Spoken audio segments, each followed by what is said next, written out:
Hi and welcome back. So, when you first decided to take history, you would have known it's a study of the past, okay? But it seems a strange thing to study.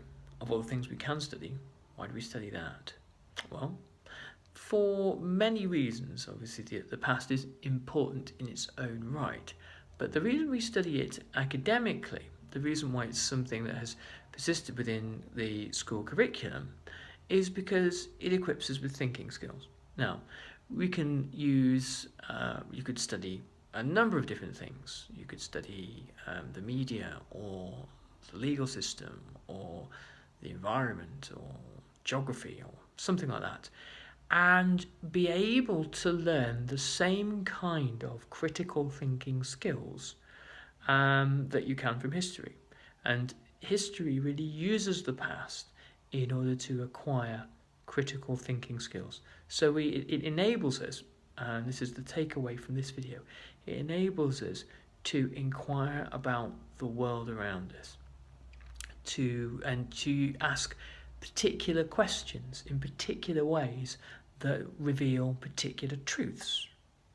We'd like to think that history gives us a complete truth, but maddeningly it doesn't. And one of the things I always point out here is we don't have a time machine. We can't go back in time. We cannot see exactly what happened, and even if we did, I'd see it from my perspective and you'd see it from yours. So our understanding of literally reality itself is inherently what we call subjective, so it happens within us. And that means it has real important implications for the study of history. What that means is when you read a book about the past, about the Norman invasions, say, your interpretation of why the Normans were successful and what the Normans did is as valid as anybody else's because it is yours. It might be more or less informed than somebody else's, but it is fundamentally valid because it is your attempt at interpreting the nature of the past, or I suppose the nature of the world in some small way. So this is what we're here to do in history. Okay, so another key distinction here, and I'll make sure these go in notes below, is that we are not going to be tellers of the great historical story. We must know the story, whether if we're looking at, say, Nazi Germany, we must know what happened.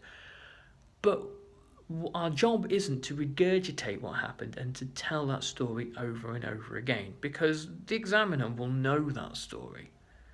Our job here is to try to interpret it. It's to try to look at why things happened as they did and to offer explanations from our point of view. And our point of view, when that is informed by knowledge, is going to be inherently worthy of giving marks to.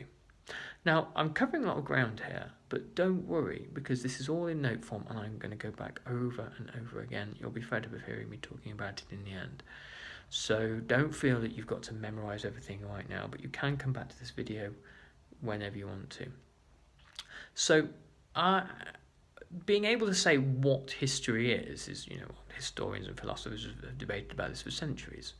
And we're going to go into some videos pretty soon that are going to talk about a bit more of the history of history.